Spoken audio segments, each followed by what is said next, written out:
Hello and welcome. You're listening to the Feel Good Weddings podcast by Polka Dot Wedding.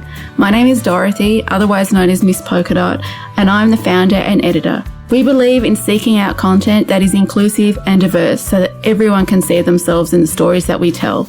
We've done this for 15 years through the written word, and now we want to have those chats in voice through a podcast. Can't wait to take you along for the ride. The Polka Dot Wedding team is honoured to conduct our work on the land of the Boonwurrung, Woiwurrung, Eora and Kurungay people. We honour the traditional Aboriginal and Torres Strait Islander custodians of the land, and we pay our respects to elders past and present. Now, who can actually believe it, but this is the finale of Season 1 of the Feel Good Wedding podcast. We're going to take a little bit of a break after today's episode to have a little bit of celebration with our families over the festive season. And Season 2 is set to be really epic because we have so many great guests and so many incredible conversations in store for you. We'll be back in January with that. But before we go, we have one last chat to share with you. And this one is all about wedding entertainment. We've invited Serge of New South Wales-based DJ company DJ Plus Entertainment along for the ride. Now, if anyone knows what they're talking about when it comes to music, it is Serge, because he has over 40 years of experience when it comes to wedding entertainment. And while the packed dance floor is definitely his vibe, and he guarantees that, I'm sure, he knows that it's so much more than just playing top 40 hits on your dance floor and the latest and greatest tunes, because for him, wedding music is so much more. It's about creating moments that move your guests. It's about enhancing those moments for you. It's about enhancing the emotion and really elevating every aspect of your day with music and with entertainment. So of course, what better thing to chat to him about than how to make the most of your wedding entertainment and how to really choose the best music options for you. This is a really valuable chat and I'm really excited for you to hear it. Let's get started. Hello, Serge. Thank you so much for joining us today. Good morning. I'm thrilled to chat to you all about entertainment and weddings today. But first of all, let's get to know you. Tell me all about who you are and your business. Who I am. My name's Serge Olivieri. The business is called DJ Plus Entertainment. I've been a DJ for 45 years. So I've got 45 years DJing experience. But whilst I dabbled in MCing for the first 10 years, it's probably only 35 years that I've actually been MCing. And it's probably one of my strengths now. I even do MC-only events. So the service I provide is a boutique-type service. I take no more than 25 events per year. I dedicate somewhere between 25 to 35 hours as a minimum average to every wedding that I'm involved in. And if couples use me properly, I put in significantly more time. It's just come down to them. I get some couples that want all this stuff and they get all excited. And then you can't get any information out of them. So how did you get started in wedding entertainment? Oh, dear. DJing first, purely by accident, because if I hadn't started DJing, I would not have got into weddings. Purely by accident. I was part of a youth club when I was a teen, and we used to put on these band nights because bands were big then. And when Saturday Night Fever hit, people wanted a DJ, so we were hiring a DJ between the band sets. That was costing us a bit too much because we weren't making money, but we wanted to break even. And they suggested that, so we had a little committee. The committee suggested one of us could do it. And I got elected to do it because I had the biggest record collection. That was my only qualification.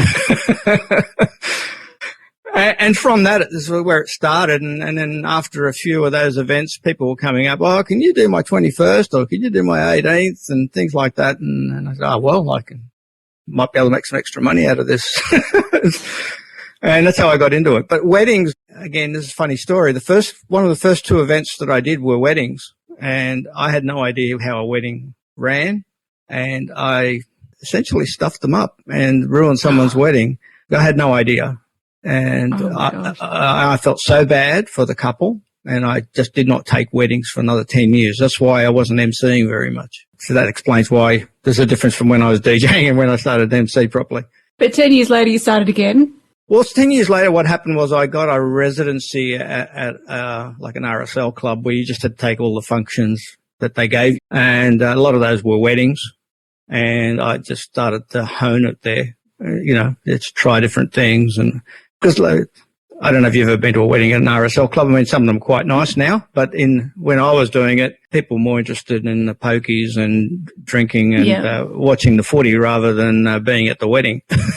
So I could try things. I could experiment without, you know what I mean? And that's where I honed it to the point where management told me, you're getting really good at this. You know? You're probably too good for us now. Well, I did say that. I needed to talk to you about that.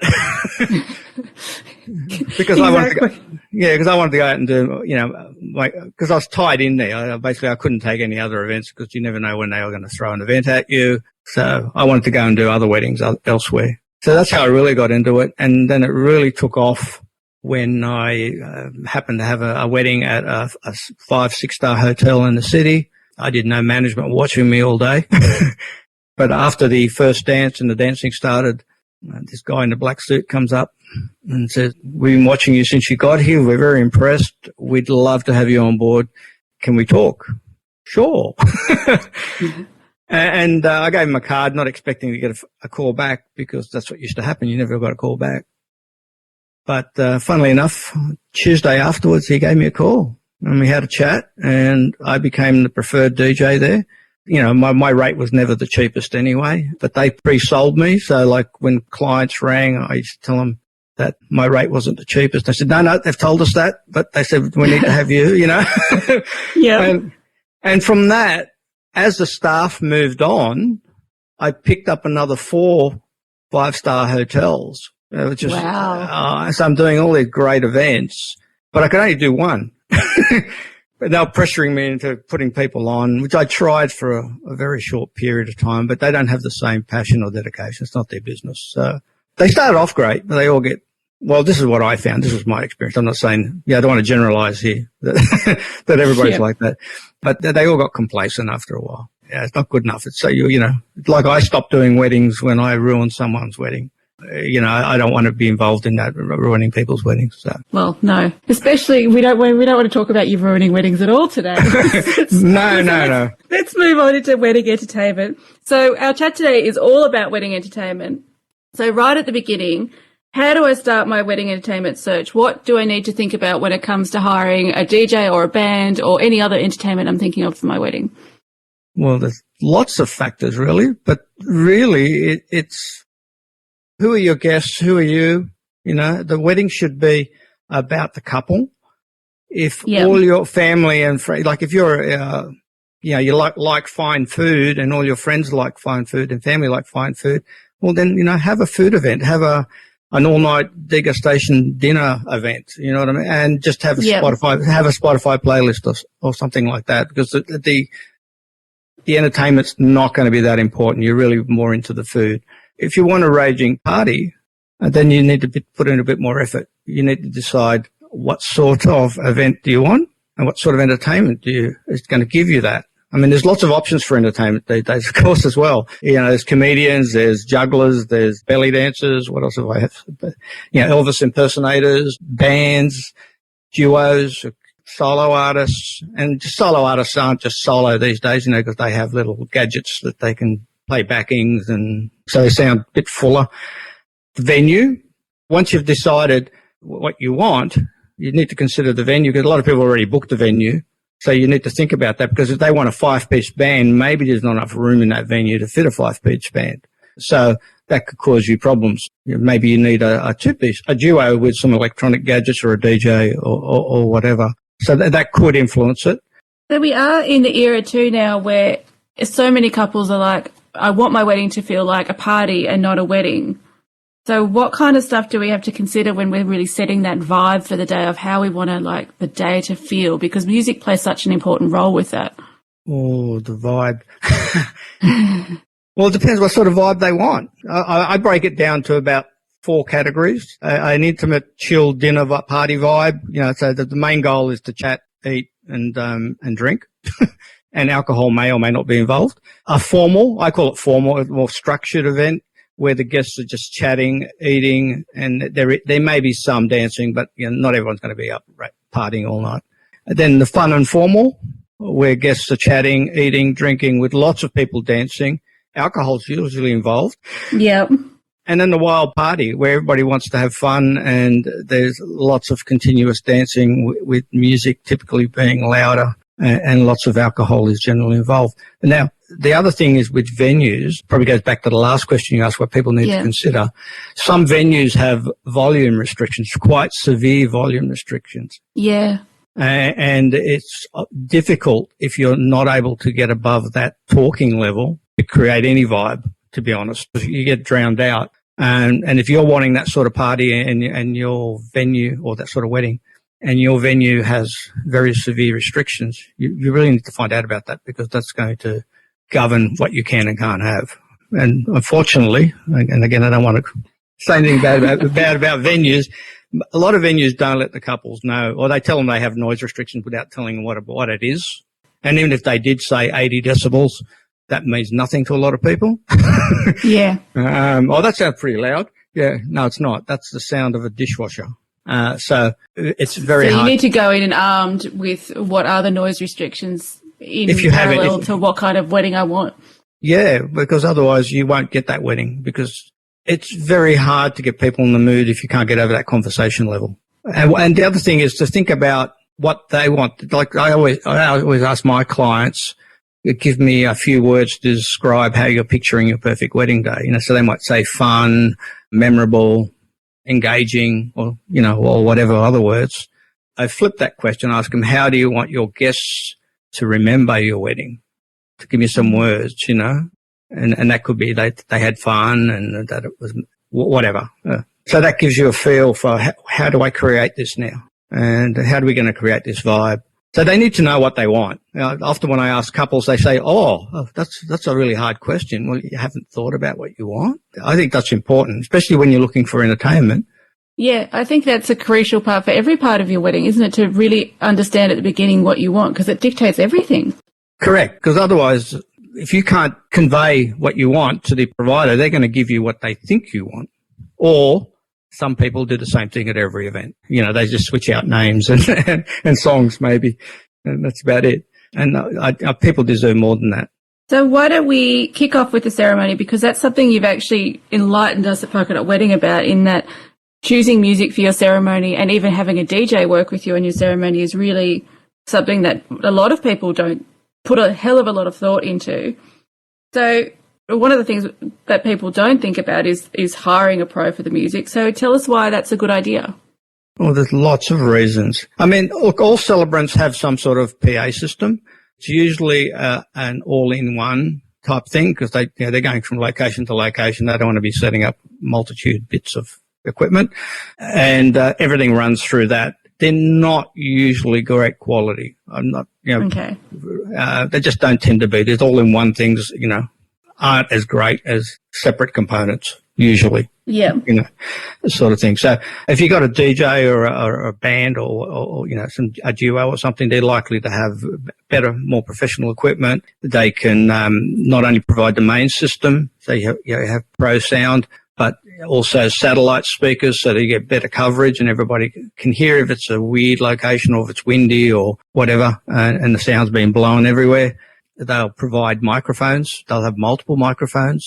The service I provide, I use a lapel. I call it a lapel, but it's actually a pin mic. It actually goes through the jacket and it picks up the groom or the couple, and it doesn't move. So you don't get that rustle or the wind, blowing onto it. So I just found that works really well. The professional can also usually provide a audio feed for any videography. There's less space required, not so much outside, but if it's raining and we have to exercise the wet weather option, you may be going to an indoor area where there is restricted room. And if you've got quartet, they're going to take a lot more room up than, say, a DJ or a solo artist. You may not be able to fit them in. And it could be also for outside, if it's a courtyard area or something like that where it is walled in. But usually, they're on a beach or in a park or there's plenty of room. So that's not normally an issue outside. But less stress because your entertainer should coordinate with the celebrant and musicians, and if there are, because sometimes there's musicians and a DJ, photographer, videographer, and anyone else that needs to be there. so that everything flows smoothly. For instance, I try and get the ceremony off the celebrant and I mark it up, though I know what their last words are and I know I can hit the button for the song. When they do vows, if they do vows, sometimes they're repeated. Well, I mute the celebrant so we don't get it twice. And it just sounds more polished, that's all. And you can adjust levels. Because even during, and this applies also to background music or pre-dinner music, as guests arrive, the chatter level will go up. So if you've got it at one level, it might be okay to start with, but as more people arrive, that conversation level will go up. So you may need to increase it slightly. Not to overpower them, but you just got to get up a little bit higher so everybody can hear it. It's just hear it, basically. So it's that fine detail, by the sound of it, of someone else who knows what they're doing, who can take those little cues and nuances around the ceremony. Correct. They're more likely to have more audio technical knowledge than a celebrant. I'm not saying that's but more likely to.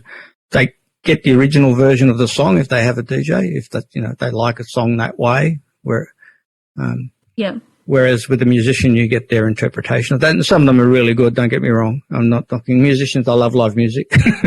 And this is something both a musician and a DJ can do is sometimes you need a longer song, say for a processional.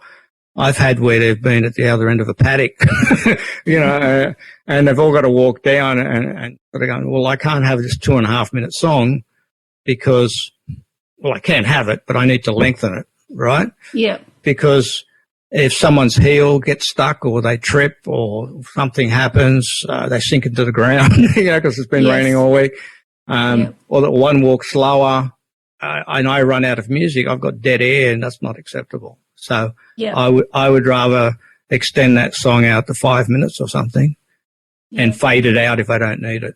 So it's things like, and a musician can obviously just keep playing. They can improvise and just keep playing. So what do I need to think about when it comes to wedding music? When I'm planning my wedding ceremony and I'm planning the music, what are the things that you see couples forget? The different elements of a ceremony. Like there's the prelude music as the guests arrive, processional song, which I just sort of mentioned. And then that could be one song for the whole wedding party. Could be one for the wedding party or the attendants and the spouse that's walking down the aisle. It could be three because there could be two spouses walking down the aisle. Say it's two brides. Sometimes, the two dads walk them both down the aisle. So it could be three songs. So it could be a whole heap of songs that you need to pick there depending how you want to do that. Yeah. Also to pick the right song for the couple themselves. It's a very emotional moment and it should be something special and that it actually enhances it. All the wonderful feelings that they will be feeling, whether that's, they're going to burst into tears or big smirks on their face, it should be something that means something to them. Just enhance that moment. Pick a song that means something to you. The signing songs, if there's where you sign the registry, a lot of celebrants, and I just find this, they ask for one song. I like two because songs these days are no longer than about 2.5 minutes is what I find. Okay. And by the time they sign a couple of bits of paper, to take the photo and the witnesses sign and take photos, sometimes 2.5 minutes is not enough. And so I mean, I can always throw another song in there, but I'd rather play something that means something to them, obviously. Yeah. So pick two songs there. Songs for any other special moments that may be part of the ceremony, like a sand blending ceremony or a butterfly release or ring warming or, there's lots of things people do. Yeah. They may or may not require music, but if you want some music for that, then maybe think about what you would like there. I mean, obviously, whoever you hire can help you with that. They can give you suggestions and, and talk to you about what sort of feel you want and make recommendations in that regard. And then there's the recessional song as they're walking back down the aisle. That could be romantic. It could be upbeat. I personally prefer upbeat, celebratory. But some people just want something romantic and that's fine. Now, the other thing about a ceremony is that if it's a religious ceremony, so in a church, you may be limited to the types of songs that you can have. Some churches have, depending on the religion, you can only pick certain songs that they give you a list of. Others won't let you have, certain types of songs. I've done churches. The way I work my way around that is I tend to play instrumental. There's no lyrics that can offend anyone, but everyone knows the song, if you know what I mean. So we've gotten married and it's time to celebrate and everyone's got a glass of champagne in their hand. So we're at cocktail hour. Now, you always recommend a couple chooses a DJ or live music for those in-between hours because I think the atmosphere is really crucial. Why is that, and what do you recommend for cocktail hour? Well, essentially, it's the first part of before you get to the reception. No, it's really part of the reception, but it's the first part of it. So you really need to get the guests in the mood to party and celebrate. Yeah. If they're feeling wonderful after the ceremony and they're looking forward to having a great time, as they're mixing with everyone and reminiscing and catching up and with old and new, and making new friends even, because they might meet someone and make new friends. If the energy throughout that whole period is subdued, that's going to carry over into the next part of the evening. So it's good to have it a little bit more upbeat and get people excited about the next part of the celebration. And again, as I mentioned before, as the guests arrive, they can increase the volume, whereas if it's just playing off a phone or an iPod or in the background, no one's going to go and adjust anything. It's just going to keep playing. And I presume you can curate the music too to what you sense the crowd is sort of relaxing into. Correct. I mean, normally I've had that sort of discussion with the couple up front anyway about what sort of feel they want for that part of the day. And then we talk about the styles of music and even particular tracks that will give us that feel, basically. The other thing is that there's some pre-dinner drinks or cocktail hour. Cocktail hour is an American term for me, but I tend to call it pre-dinner drinks. But everybody's calling it cocktail hours these days. It can be in sort of two locations sometimes, because you might have an area where people are just mingling, having drinks, but there might be some lawn games in another area. And it's nice to give them the music as well. So you might need not necessarily two systems, but maybe two sets of speakers, one a bit further away so that you can they can hear that as well. Yeah. The other thing it also gives, if the people, because I like to get creative with my couples, if they want, obviously. I don't force people into being creative, but that's what I really love to do, make the wedding all about them and do something that guests haven't seen at every other wedding. So I've had where we've cut the cake during that time. The cake's served after dessert normally is when it's cut, traditionally. And not everyone eats it anyway because they're full. They've just had a full meal. So having it there means you can serve it like for afternoon tea potentially, and it'll get eaten. But it also frees up some time for more dancing, because it's not another thing you don't have to do during the ceremony. Yeah. What else have we had? I've even had a first dance. I suggested that at the pre-dinner drink. So the couple have had their photos and they come back to the pre-dinner drink area and we'll do the first dance. I love that. Something like that. So it gives you opportunity to do some unique stuff. But, and this is any part of the wedding really. But so traditionally then we've gone through the photos and our guests have all had some nibbles and wine, etc. in cocktail hour. And then we go into the speeches at the dinner or cocktail dinner, depending on what we're having. So what should we think about the music at this part of the evening? Because I feel like this is a part that is often really forgotten because, it's sort of that weird in-between part between your cocktail hour and your dance floor. Yes. Well, again, it depends what they want. Once again, I suggest more upbeat music because you need to get them wanting to get up at the end of dinner, or even, and I've had this, during dinner.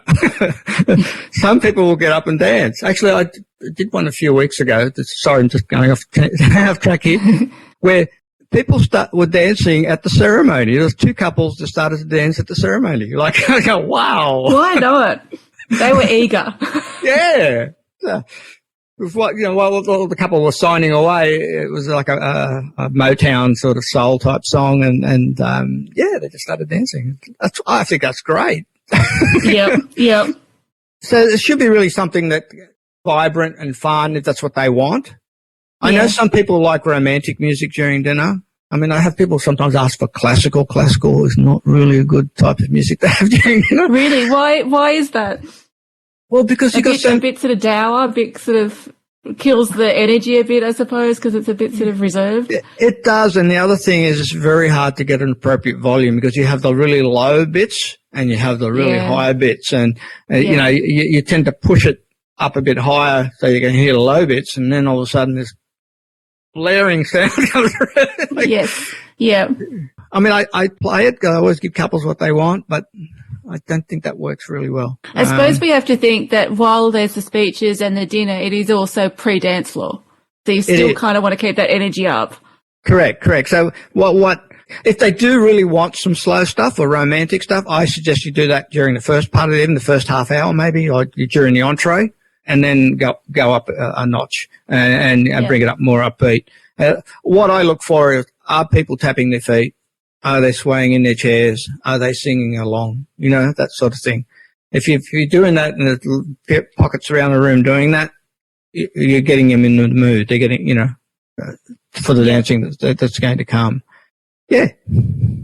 So obviously also we need to think about audio for the speeches as well. Obviously we probably need a microphone as well, presumably. So DJ is perfect for that because they can help with the audio, which is, again, often forgotten. Yes. And then, during COVID, especially, microphones were an issue. Yes. Because you weren't supposed to share those things. And so, I supply multiple microphones, and during COVID, that's exactly what I did. Everybody got a clean microphone, each speaker. So, and then you'd collect it, and you'd sanitize it and be ready to go out for the next one, basically.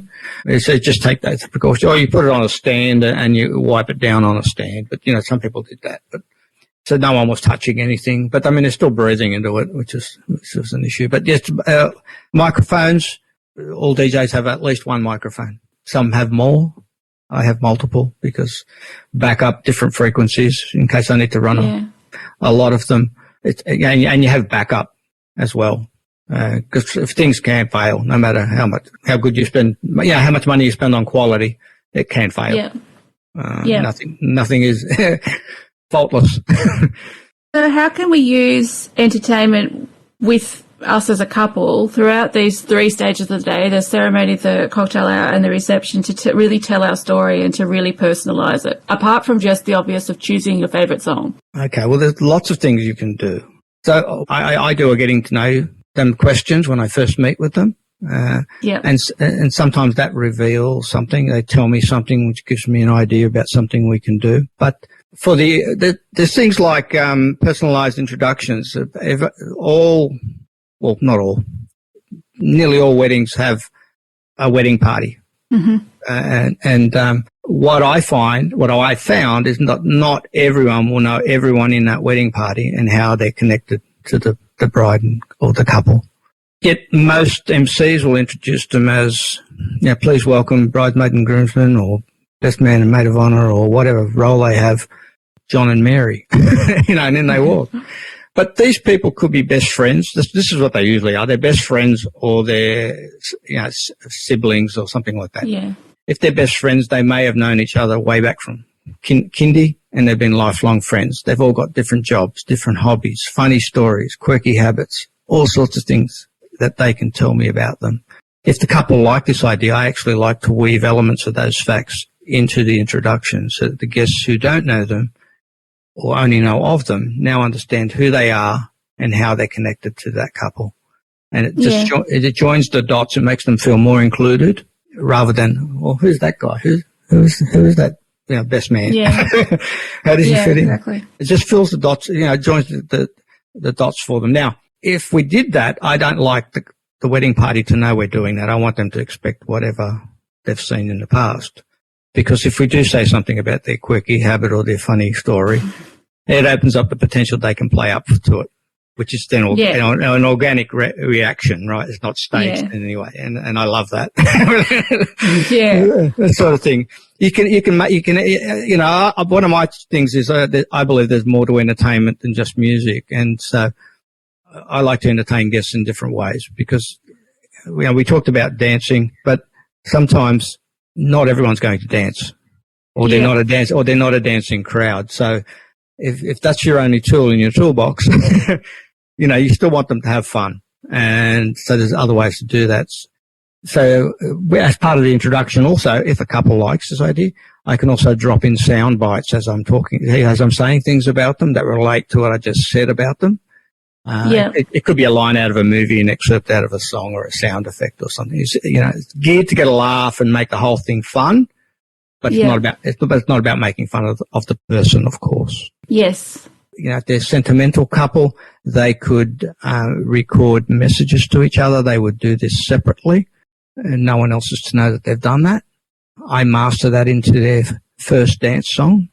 So when they're on the dance floor for their first dance, there could be a beautiful message to each other in the song. If it's sentimental, likely to have a proportion of the guests well up. Emotion is what creates memories. I'm a big believer in that.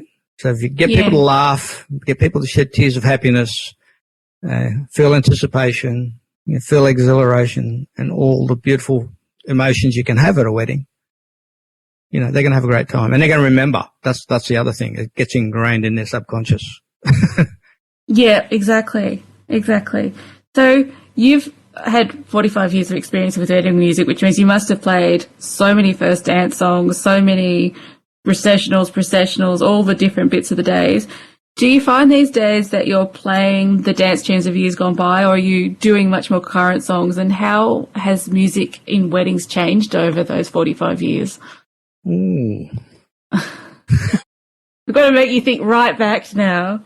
Look, the majority of people pick the classics. You play predominantly the old classics and, a sprinkling or maybe 25% of the newer stuff. That's what I'm finding with my couples. I'm not saying that's everybody. Once in a while I'll get where that's reversed, where they want more newer and only it's, 25% of the older stuff. How's music changed? Well, music's starting to get okay again now because we went through a period there where the music was not danceable, if I can say. I was going to use another word, but I won't use that one. It wasn't danceable, and it all sounded the same. There was just a few years there. It's just songs have gotten shorter. Like I said, most songs are at 2.5 minutes now. And I don't know whether that's because people, because of Spotify, where no one listens to everything, but all the way through, and they fast forward to the next thing, and because everything's at our fingertips now. I think that's what it's generating. We have short attention spans now. Yeah, well, I didn't want to say that. I'll say it. Thanks to social media, we all have short attention spans. We don't want to listen to a 6-minute song. Although that Taylor Swift song was very long, the 10-minute Taylor Swift song, and everyone loved that, so you never know. Well, again, related to music, because I ask a question about what have you seen this is again at my first meeting with a couple, what have you seen other DJs do that you didn't like or that you didn't like? And it says, they didn't play the whole song. The amount of times that I got that, like you cannot cut down a song like Bohemian Rhapsody, right? You just can't cut that.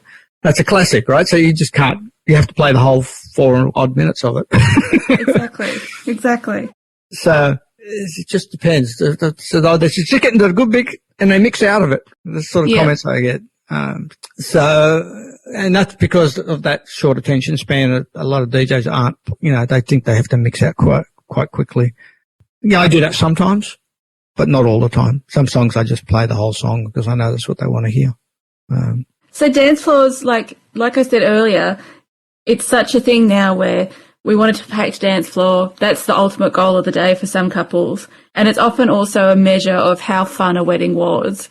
So how can we really make the most of that dance floor? And this is where everyone's bringing in DJs and music and stuff. So how do we maximize our music for the dance floor? Maximize. Well, the first thing is something I mentioned earlier is to make sure that you can get to a decent level of volume. Yeah. Because if you don't have that, it's just too hard. ultimately, there's no guarantee you're going to pack a dance floor. No matter, sometimes you can do everything and you're just the wrong crowd. And it doesn't mean they're not having a great time. It's just they're not dancers. Other factors, to me, and this is what I tell my couples, I believe the music that they have should be a blend of the couple's favourite songs and artists, songs which speak about their relationship, and songs which will appeal to the majority of guests. I mean, they need to keep the guests in mind. They've invited these, 20 to 400, 500 people to their wedding. Yeah.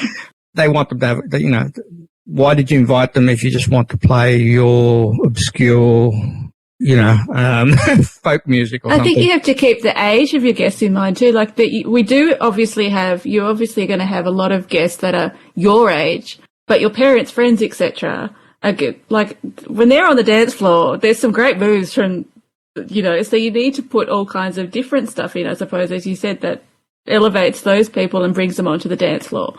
Correct. And you should do that in segments where you're just going through a few different styles and you're rotating. And so there's always people on the dance floor. And at times you'll have them all on the dance floor, but no one can dance all night, especially if you've got a long set. They get tired. They get thirsty.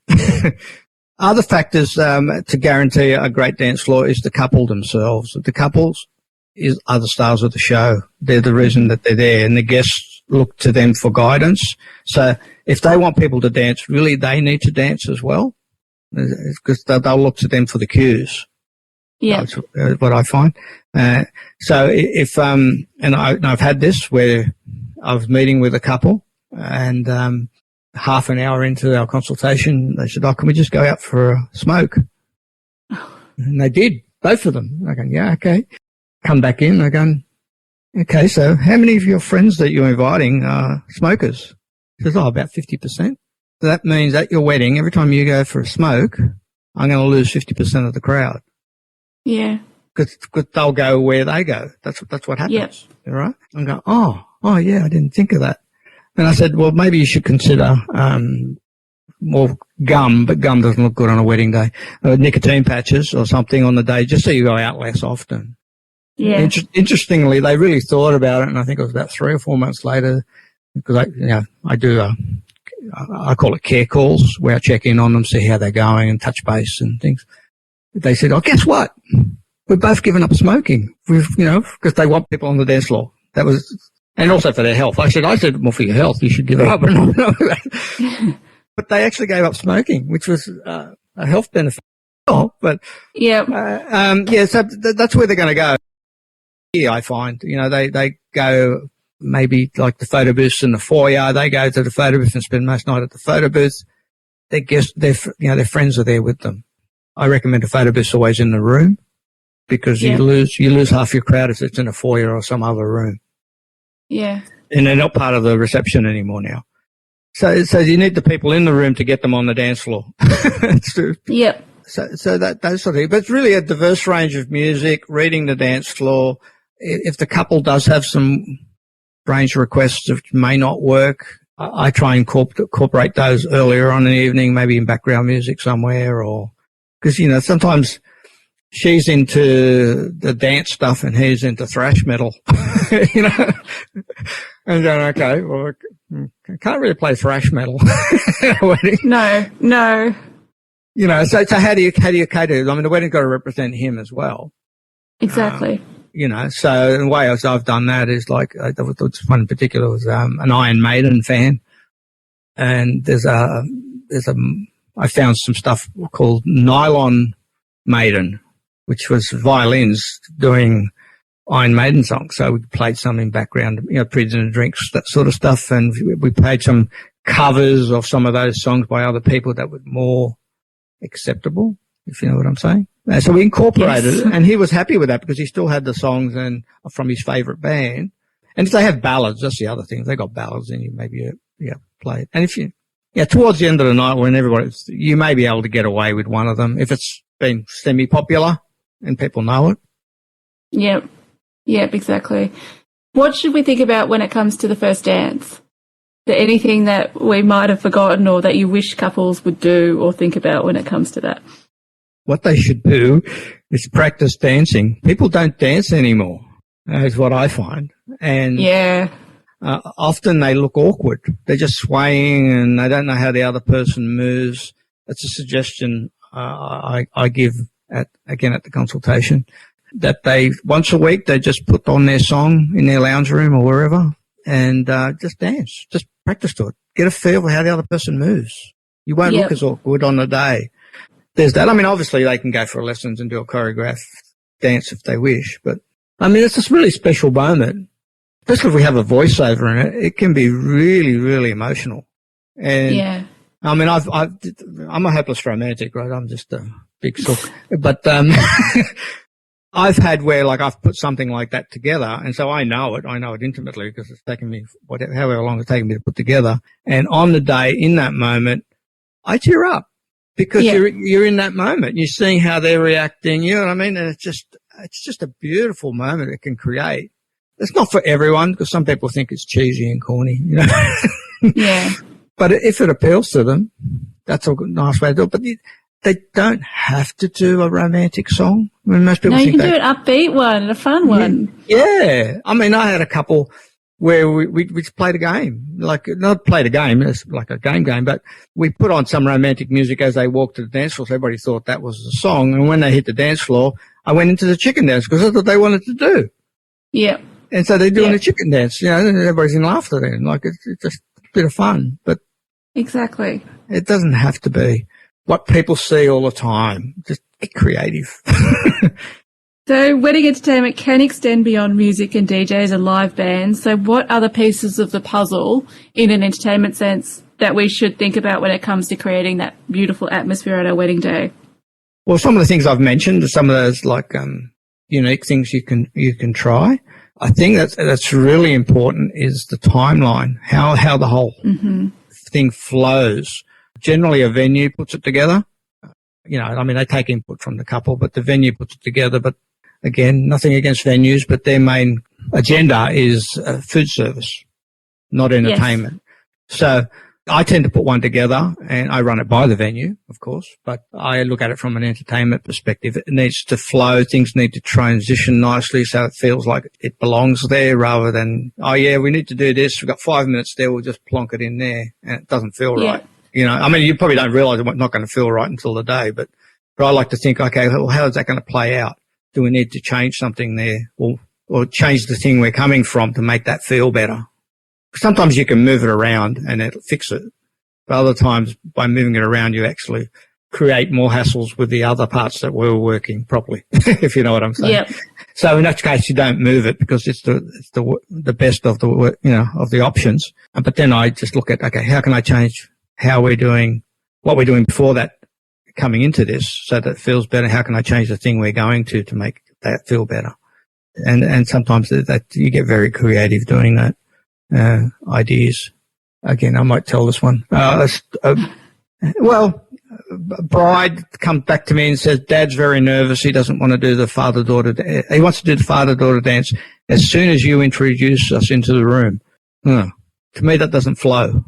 If the couple wanted to go directly on the dance floor, that works. And I said, okay, let me think about it. And I came back and I said, okay, do we need to be at the beginning of the night? Can be early in the night. Yes. What are you thinking? I said, well, we'll do the speeches. We'll have the two dads speak after the entree. And traditionally the bride's dad would go first and the groom's dad would go second, but I flipped them. So we put groom's dad on first. At the end of the bride's dad's speech, I got him to ask her to dance. Literally creates an awe moment because Dad looks fantastic. They all think it's his idea. We now have a reason to do the dance because Dad's asked his daughter. It becomes a highlight dance because everybody's still seated and they're just doing it on their own. And it just creates a really beautiful moment. That's what I'm talking about, like transitioning. How do you transition? Is it going to flow properly? Yeah. And does it feel right? Because the way he wanted to do it, that just would have not felt right at all. I would have had to call him out or call him down or have him standing there waiting for his daughter. And then what's the groom going to do? He's just walked in with his bride. You know, what are they going to do? Yeah, exactly. You know, so it's more to it. And people say, but that's not entertainment. Well, it is entertainment. It's just like a director and a producer. They're producing films. Films are entertainment, but they're thinking about how that piece of art flows. Yep. In advance and how it's going to be received. So that's what I like to do. So it's really about hiring someone that's really experienced, because that stuff looks so simple on top level, but it's actually really considered. Correct. You just think, and the people that do hire me, they like the fact that I do that. Yeah. I mean, some people can't see it, and that's fine. I'm not for them. Yeah, I'm not for everyone. So. Exactly. So you're also a wedding MC, which is something that really guides the night and how it unfolds. So how does a good wedding MC keep a wedding day on track, entertain the guests, yet still coordinate everything so the focus is on the couple? Like, it's so many balls in the air. There is. Look, the way I manage it is that I do a significant part of the work up front before the day. So I'm contacting the venue, I'm contacting all the other providers I need to interact with, the photographer, the videographer, and everything. You know, if there's any other entertainment, some people have like dancers or all sorts of things come in, and they just find out what's needed, work out when they're going to be there, try and work that into a timeline that works. Like photographer, are you doing sunset shots, especially daylight savings? So if the couple disappear mid-event and when their speech is scheduled because the sun's setting and they need to go get shots, we can't do the speeches. And all of a sudden we've got nothing happening. It's just everything's lagging. And that eats into dancing time and all sorts of things. So if by knowing that they want to do it, I will Google the sunset for that location, work all that out, agree with the photographer, try and schedule a meal to be served before that, because the couple gets served first, so that they can eat their meal, duck off with the photographer while the rest of the guests are eating, and have those sunset shots, and be back, and the timeline's still, they might be 5 minutes more than what is better, but we're not 25, 30 minutes behind now. And then the night keeps flowing. It's just working all those things out. So the photographer can do their best work. The venue can do their best work. Everybody does their best work, because, you've run it by everyone and say, okay, I think I get it quite right, because I consider it all when I put it together. But sometimes there's something I just wasn't aware of. They come back with and say, oh, no, that's not going to work for me. Okay, well, why not? Tell me. And then we work it, make it work for everyone.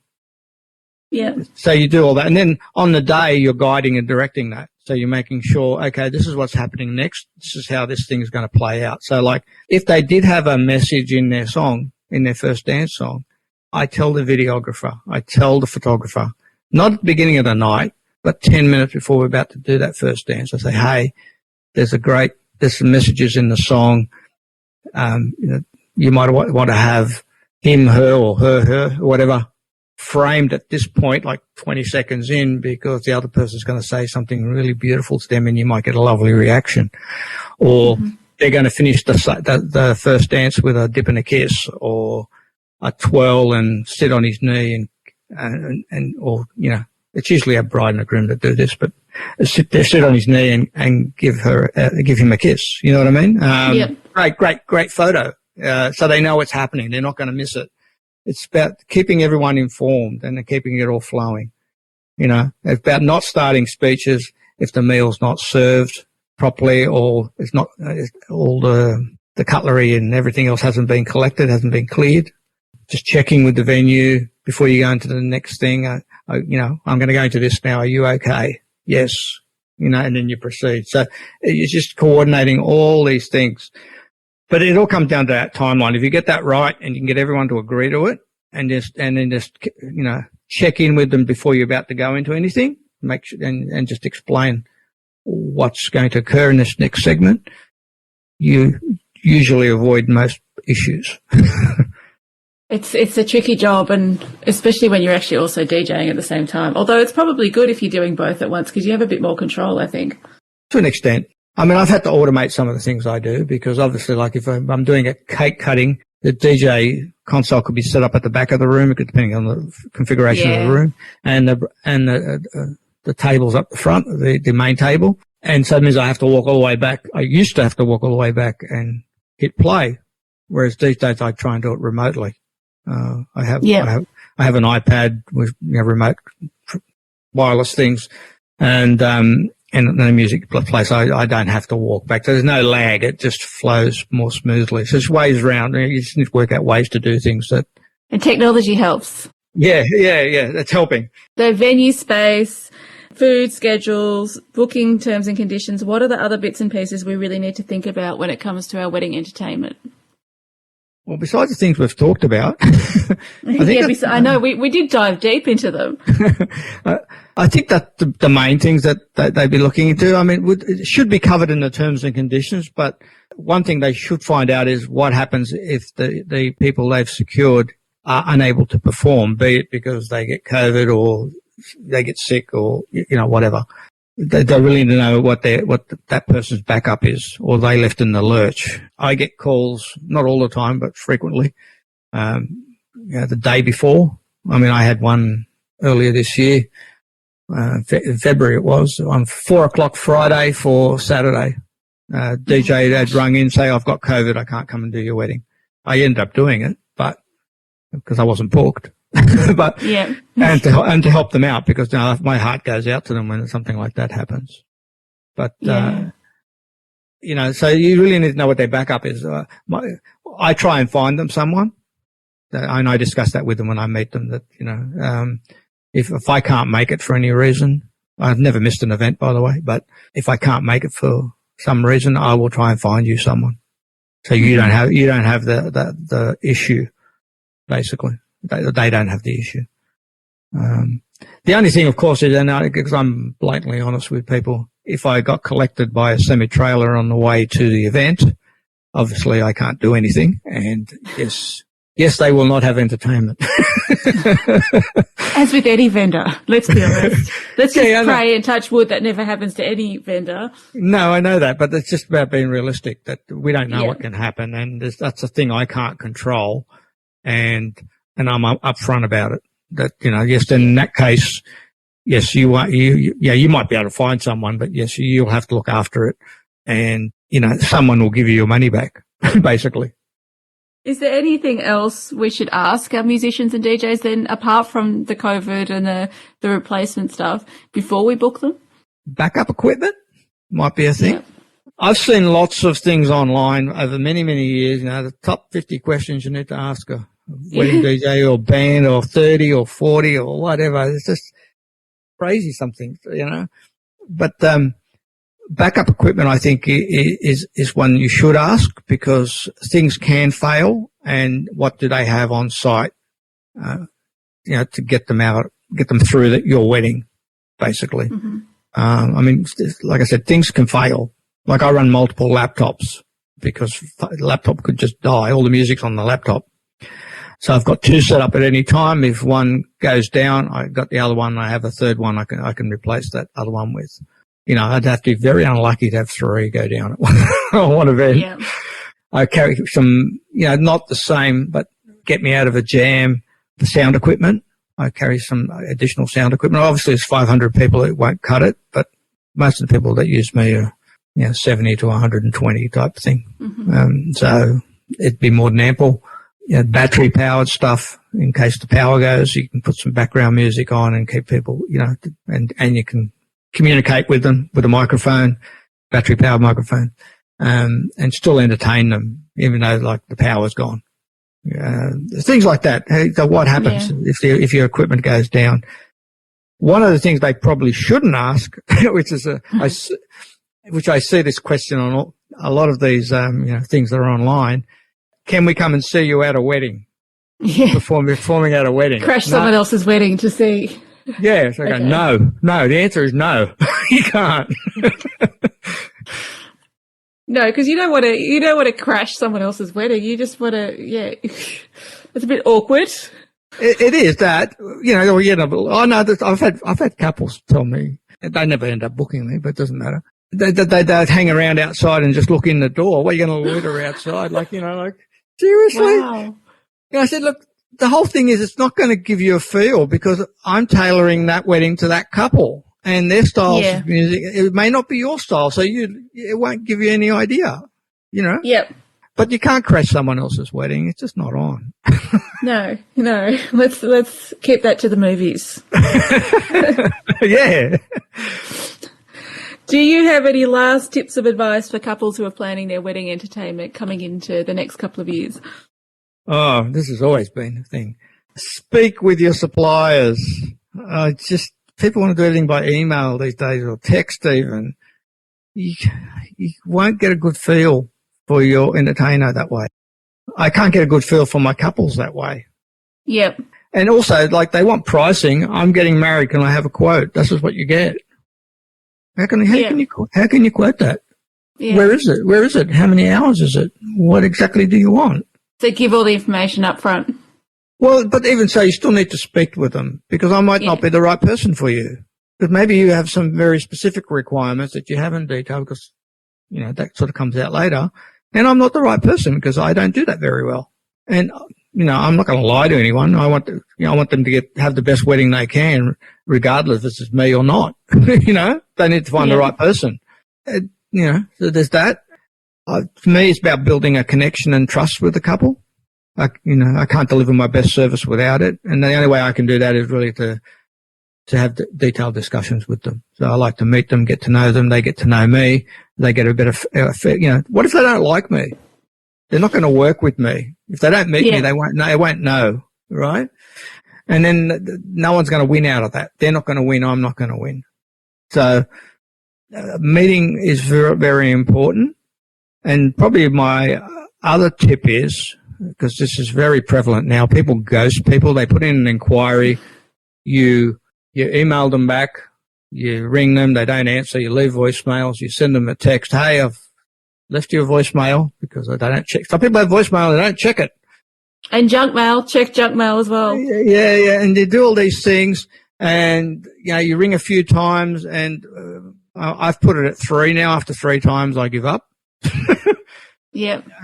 And then I might send them an email, and that's the end of it, like one final email, and that's it. But they don't get back to you. They hey, just be courteous, be kind.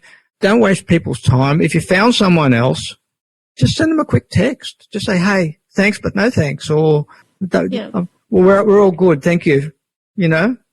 Just something. I just think it always comes back to that courteousness and kindness, and we get ghosted a lot as well. And it's just close the loop, close the energy, send it on its way, but actually let people know. Yeah, I know, because even when I've spoken to them, I do 2 more follow-ups. And then on the third one, it says, since I haven't heard back from you, I assume that you found someone else or no longer wish to proceed or even meet with you. Maybe I haven't even got to that part. And then they feel compelled to reply and say, oh, yeah, we found someone else. You're like, at least I know now. Well, yeah, at least I know. But the whole point was they probably found someone else ages ago. Maybe even after I quoted them, they found someone else, right? Yeah. It's just 2 lines in an email or 5 or 6 words in a text, really. It helps providers, because some people have a lot of clients and they're putting a lot of time in chasing them or following up. Let's not call it chasing, but following up, and they get nothing. And that takes them away from other stuff that they could be doing, and it adds cost to their business. Time is money in any business. So let's end on a happy note and tell me your favourite song picks, for a positive note, and for your favourite song picks and your favourite song choices moving forward to 2023, which will be slightly different, probably the first non-COVID-y wedding-filled year, we hope.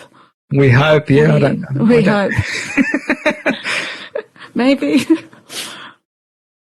Favourite song? What are you loving that people are playing at the moment that you're just like, yeah, that's a really good song? People need to play more of this one. Is it Horses? No. Not Horses. That's a hard one. Because the music I personally like is not stuff I play. And what do you personally like? Well, I'm into rock, so you don't play a lot of rock at weddings, so. That's good old-fashioned classics, though. Yeah. Look, it's a very simple song. And but it gets people up, that Pump It Up song. Okay. Awesome. Dance floor mover, shaker. Yeah, people generally get up with that. Old and young for some reason. Pump it up. I love it. I think you're the best person for song recommendations, so I feel like anyone will take the ones that you give. I don't know about that one, but yeah. I'll take it, but I don't 100% agree with you. Well, thank you for sharing so much wisdom when it comes to wedding music and wedding entertainment today with us. I feel like there's so much yet to share and so much that you have shared that is so valuable for couples. Thank you. It's been a pleasure. It's been an absolute pleasure. Thank you. It's been lovely having you. The biggest thank you to Serge for joining us today on the Feel Good Wedding podcast. If you would like to find out more about Serge and how you can book DJ Plus entertainment for your wedding day, head on over to polkadotwedding.com/podcast or head to weddingpodcast.com.au. We have got the full episode transcript over there, including all the links and everything you need to know about Serge. Now, this is the final episode of season 1 of the Feel Good Wedding podcast, and we can't actually believe it. We're going to be back in 2023 with season 2, and we have so many amazing conversations and amazing guests lined up, so we can't wait for you to tune in and hear them. We would love your thoughts, your feedback, your reviews on the Feel Good Wedding podcast. This is a podcast designed for you. It's designed to share stories for you. It's designed to educate you. It's designed to give you help. So we want to make sure that we're doing the things that you want to know about and that you want to hear. So drop us an email, send us a message, leave us a review. We would love to hear your thoughts. Have a wonderful festive season, a wonderful and safe new year, and we cannot wait to join you in 2023 for an epic year of wedding planning.